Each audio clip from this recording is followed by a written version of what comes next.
Hello प्यारे बच्चों, आज हम पढ़ेंगे क्लास 9th का मैथ। और क्लास 9th के मैथ में हम लोग एग्जाम्पल के क्वेश्चन कर लिए थे। उसके आगे हम लोग पढ़ेंगे एक्सरसाइज नंबर 1.1। हम एक्सरसाइज नंबर 1.1 का हम लोग पहला क्वेश्चन पढ़ेंगे, जो बोला गया है कि is zero a rational number. क्या जीरो एक रेशनल नंबर हो सकता है, हमें बताना है। करें कि is zero is a rational number, can you right it in the form P by Q. अगर जीरो रेशनल नंबर है तो उसको हमें पी अपान क्यू के रूप में लिखना है, और जहां P and Q are integer, जहां पे Q does not equal to zero. तो याद होगा जब हम बताए थे रेशनल नंबर में, तो मैं कहा था कि जितने भी इंटीजर होते हैं सब रेशनल नंबर होते हैं। जैसे बात करें अगर जीरो के बारे में, तो इसको जीरो अपॉन वन लिख सकते हैं, ठीक है। तो इस तरीके से देखा जाए तो जीरो जो है एक रेशनल नंबर है, क्योंकि हम जीरो अपॉन वन लिख सकते हैं। कभी भी वन अपॉन जीरो नहीं लिख सकते हैं, क्योंकि कभी बताया गया था कि रेशनल नंबर में जो डिनोमिनेटर होता है वो जीरो नहीं होता है, यानी क्यू की वैल्यू जो है जीरो नहीं होती है। तो इस तरीके से जीरो रेशनल नंबर हो जाएगा, ठीक है। तो यहाँ पे पहले तो आंसर ये बताना है कि जीरो एक रेशनल नंबर लिखेंगे, यस। जीरो क्या है, एक रेशनल नंबर है। जीरो क्या है, एक रेशनल नंबर है। अब क्यों है, इसका रिजल्ट क्यों लिख देंगे, जीरो इज ए, या zero is a rational number. Rational number zero क्या है, एक रेशनल नंबर है। इसको हम लोग क्या कर सकते हैं, it can be written by P by Q. इसको हम लोग पी बाई क्यू के रूप में लिख सकते हैं। जैसे एग्जांपल में हम कह सकते हैं कि zero upon four, zero upon two, इस तरीके से हम क्या कर सकते हैं, एग्जाम्पल दे सकते हैं। तो हमारा पहला क्वेश्चन बस यही पूछा था कि क्या जीरो रेशनल नंबर है, तो बोलेंगे यस। क्यों, क्योंकि जीरो एक रेशनल नंबर है। क्यों है, क्योंकि हम it can be written by P upon Q, क्योंकि। अब हमारा अगला क्वेश्चन है, कह रहा है कि find six rational number between 3 and 4। हमें 3 एंड 4 के बीच में हमें क्या करना है, सिक्स रेशनल नंबर फाइंड करना है।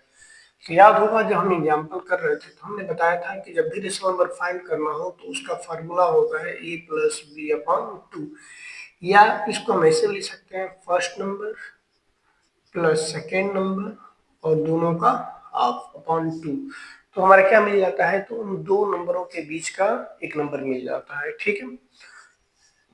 तो इसमें जो हमें निकालना है वो 3 एंड 4 को निकालना है। किसको निकालना है, 3 एंड 4। तो मान लेते हैं कि 3 फर्स्ट नंबर है और 4 क्या है, सेकेंड नंबर है। तो अगर इनके बीच में पहला नंबर निकालना होगा, फर्स्ट नंबर, तो क्या लिखेंगे, 3 प्लस 4 ए प्लस बी अपॉन टू।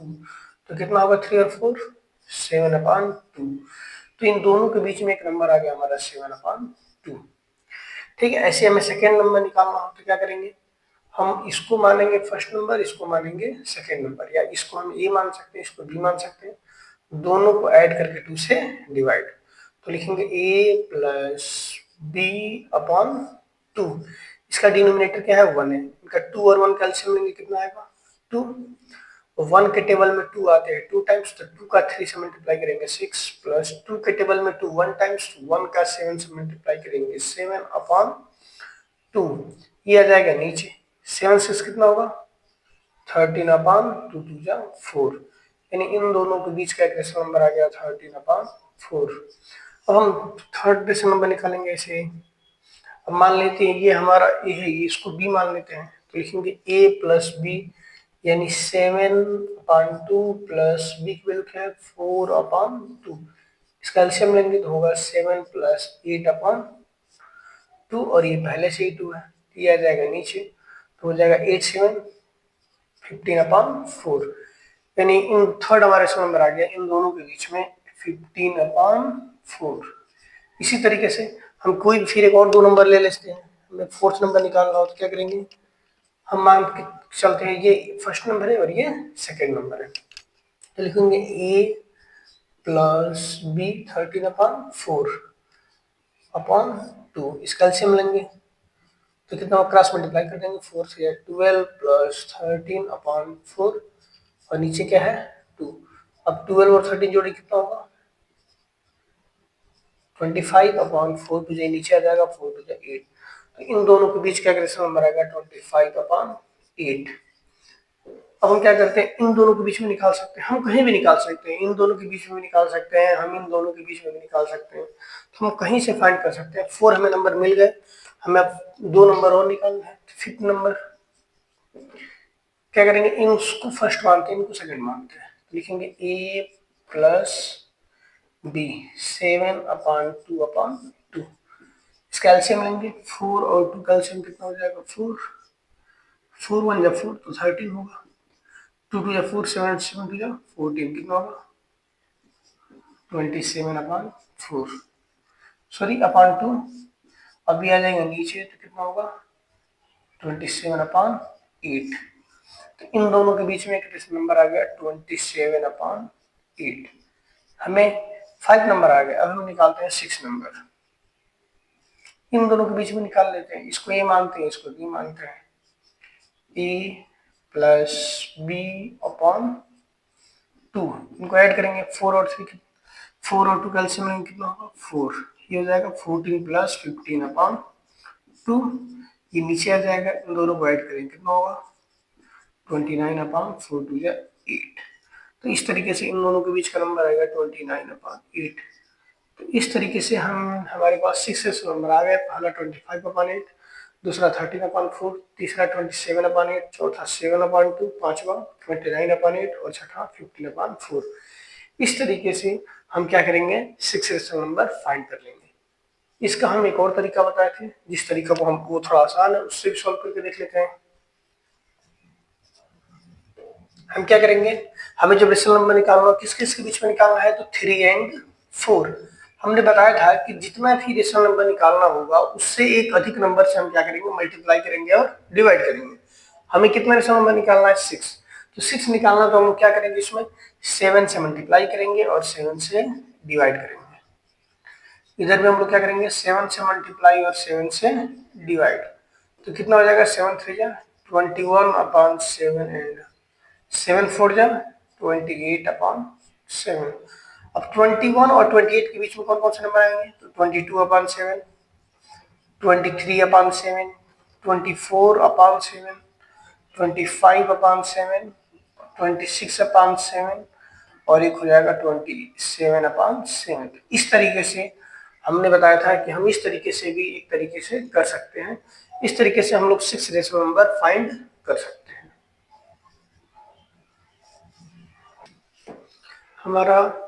अब हमारा नेक्स्ट क्वेश्चन है question number third. Question number third में कह रहा है कि find 5 rational number between 3/5 and 4/5। हमें 3/5 और 4/5 के बीच में क्या करना है, 5 रेशनल नंबर फाइंड करना है। अभी हमने बताया था कि रेशनल नंबर निकालने का फार्मूला क्या होता है, a प्लस बी अपॉन 2, या हम कह सकते हैं first number plus second number upon 2। ये भी क्या हो सकता है, इन दोनों में हम लोग कोई फार्मूला यूज कर सकते हैं। हमारा जो पहला नंबर है वो है 3/5 और अगला नंबर क्या है 4/5। हमें इन दोनों के बीच में कितने नंबर निकालना है, 5। तो सबसे पहला नंबर हम फाइंड करेंगे, क्या होता है formula, a plus B upon 2। a की वैल्यू है 3/5 प्लस b की वैल्यू 4/5 अपॉन 2। डिनोमिनेटर सेम है तो ऐड हो जाएगा 4 और 3, 7/5 और नीचे है हमारा 2, ये आ जाएगा नीचे, तो 7/10। यानी इन दोनों के बीच में एक रेशनल नंबर आ गया 7/10। इसी तरीके से अब हम सेकेंड नंबर फाइंड करेंगे। अब इसको मानेंगे a और इसको मानेंगे b, तो हो जाएगा a प्लस बी अपॉन 2। अब 5 और 10 का एलसीएम लेंगे कितना होगा 10। 5 के टेबल में 10 कितने बार में आ जाएगा 2 बार में, तो 2 का 3 से मल्टीप्लाई करेंगे 6 प्लस 7/2, ये नीचे चला जाएगा, 7 से कितना होगा 13/20। इन दोनों के बीच मल्टीप्लाई करेंगे तो हो जाएगा 13/20। अब हम इन दोनों के बीच में जिस नंबर निकाल लेते हैं, थर्ड नंबर मान के चलते हैं, ए ये है बी ये है। ए 7/10 प्लस बी 4/5/2। एलसीएम लेंगे, 5 और 10 का एलसीएम कितना होगा 10, तो होगा 7 प्लस 5 to 10 तो हो जाएगा 8/2। इसका हम मल्टीप्लाई कर देंगे नीचे और ये दो ऐड करेंगे तो 8 7 15/20। तो इन दोनों के बीच में रेशनल नंबर आ गया 15/20। हमने 3 रेशनल नंबर फाइंड कर लिया। अब हम चौथा निकालेंगे रेशनल नंबर। क्या करेंगे, अब इसको हम लोग ये मानते हैं, इसको भी मान लेते हैं, या फिर इन दोनों में, इन्हीं दोनों के बीच में निकालते हैं। इसको ए मानते हैं, इसको बी मानते हैं। तो ए लिख देंगे 13/20 प्लस बी कितना होगा 7/10/2। इसका एलसीएम लेंगे, 10 और 20 का एलसीएम क्या होगा 20, हो जाएगा 13 प्लस 10 के टर्म में 20 कितनी टाइम्स आते हैं 2 टाइम्स, तो 2 7 से कितना हो जाएगा 14/2। ऐड करें कितना होगा 27/22 या 40। तो ये हमारा इन दोनों के बीच में एक रेशनल नंबर आ गया 27/40। और हम क्या करेंगे, फिफ्थ नंबर फाइंड करेंगे। किसी को भी ए और किसी को, इसको हम लोग ए और इसको बी मान लेते हैं। ये मानते हैं ए 15/20 प्लस बी मान लेते हैं 4/5/2। 5 और 20 का एलसीएम कितना होगा 20, ये होगा 15 प्लस 5 4 जा 20, 4 4 जा 16/2। ऐड करें कितना होगा 31/22 जा 40। तो इस तरीके से हमारा नंबर मिल जाएगा 31/40। इस तरीके से हम लोग 5 रेशनल नंबर क्या करेंगे 5 कर लेंगे। ये हमारा हो जाएगा 3/5 और 4/5 के बीच में 5 रेशनल नंबर। इसका सेकंड मेथड देखते हैं। अब देखते हैं कौन सा मेथड, सेकंड मेथड देखते हैं। सेकंड मेथड क्या था, हमें किस किस के बीच में निकालना है 3/5 एंड 4/5। हमें कितना रेशनल नंबर निकालना है तो 5। तो 5 निकालने से क्या करेंगे, इससे एक अधिक नंबर से मल्टीप्लाई और डिवाइड, यानी 3/5 में किससे मल्टीप्लाई करना पड़ेगा 6 से, तो 6 से 5, 6 से मल्टीप्लाई, और इधर भी हम क्या करेंगे 6 से मल्टीप्लाई और 6 से डिवाइड। मल्टीप्लाई करेंगे 6 3 जा 18 अपॉन 6 5 जा 30, एंड ये कितना हो जाएगा 6 4 जा 24/30। अब 18 और 24 के बीच में कौन कौन सा नंबर आएगा 90/30, 20/30, 21/30, 22/30 एंड 23/30। तो इस तरीके से हम लोग 5 रेशनल नंबर फाइंड कर लेंगे। अब हम देखेंगे क्वेश्चन नंबर 4। क्वेश्चन नंबर 4 में कह रहा है कि state whether the following statement are true या false, give reason for your answer. हमें इसे बताना है कौन सा नंबर ट्रू है कौन सा नंबर फॉल्स है। इससे पहला पूछा गया क्वेश्चन कि every natural number is a whole number. याद होगा हम स्टार्टिंग में बताए थे कि अगर पहले हमने बताया था नेचुरल नंबर, फिर बताया था होल नंबर, फिर हमने बताया था इंटीजर, उसका बताया था हमने फिर रेशनल नंबर, ये 4 बताया था। हमने कहा था कि अगर हम ऊपर से नीचे जाएंगे तो हमेशा ऑप्शन क्या मिलेगा ट्रू मिलेगा, और अगर हम नीचे से ऊपर की तरफ जाएंगे तो हमेशा आंसर क्या मिलेगा फॉल्स। ये हमने 2 चीज बताया था। उसी के अकॉर्डिंग देखते हैं कि every natural number is a whole number, every natural number is a whole number, ऊपर से नीचे आ रहे हैं तो ऑप्शन क्या हो जाएगा ट्रू। ऐसे इसको देखते हैं, every integer is a whole number, every integer is a whole number, हम लोग नीचे से ऊपर जा रहे हैं तो क्या मिलेगा फॉल्स। फिर अगला हमारा है कि every rational number is a whole number, every rational number is a whole number, ये भी नीचे से ऊपर जा रहा है तो क्या हो जाएगा फॉल्स। ये तीनों हमारा ट्रू फॉल्स हमने देख लिया। अब हम चलते हैं इसका रीजन लिखते हैं। बोला गया give reason for your answer. पहला है इसमें every natural number is a whole number लिखेंगे। क्यों है, क्योंकि जितने नेचुरल नंबर होते हैं 1 2 3 4 5 6 वो सभी होल नंबर में होते हैं। मतलब कि होल नंबर तो 0 से स्टार्ट होता है, 0 1 2 3 4 5 6। तो इस तरीके से जितने भी नंबर होते हैं क्या होते हैं वो होल नंबर में होते हैं। तो क्या लिख देंगे, इसका रीजन लिखेंगे ट्रू हो गया। फिर लिखेंगे as whole number, as whole number is a collection of natural number, क्योंकि जितने भी NATURL नेचुरल ऑल क्या लिखते हैं true as the whole number is a collection of natural number, क्योंकि जितने भी होल नंबर होते हैं बस जीरो को छोड़ के 1 2 3 4 ये सब क्या है, ये सब इतने दूर क्या है, ये सब नेचुरल नंबर ही तो है। तो यही लिखा गया है कि as whole number is a collection of the natural number. Second बोला गया कि every integer is a whole number, लिख देंगे फॉल्स। क्यों है, क्योंकि इंटीजर जो है 2/3 हो सकता है, बट होल नंबर जो है वो फ्रैक्शन में नहीं हो सकते हैं, ठीक है। तो लिख सकते हैं इसका reason false, because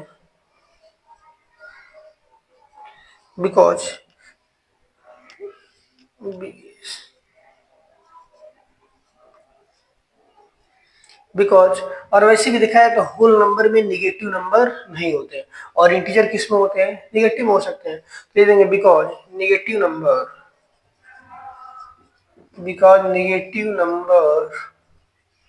not a whole number. जितने भी निगेटिव नंबर होते हैं वो होल नंबर क्या होते हैं, नहीं होते हैं, क्योंकि होल नंबर 0 से स्टार्ट होते हैं और 1 2 3 4 5 ऐसे कंटिन्यू चलते रहते हैं। अगला बोला गया है कि every rational number is a whole number, ये भी गलत है, क्योंकि रेशनल नंबर जो है पी बाई क्यू के रूप में होते हैं, बट होल नंबर जो है पी बाई क्यू के रूप में नहीं हो सकते हैं। Reason because whole number not not P by not form P by Q, not form P by Q, कह सकते हैं कि बिकॉज जो भी होल नंबर होते हैं वो पी बाई क्यू ग्रुप में नहीं होते। तो इस तरीके से हम लोग एक्सरसाइज नंबर 1.1 का फर्स्ट, सेकेंड, थर्ड और फोर्थ हमने चारों क्वेश्चन को अच्छे से देख लिया। अगर वीडियो पसंद आए तो इसको लाइक करें और शेयर करें। धन्यवाद।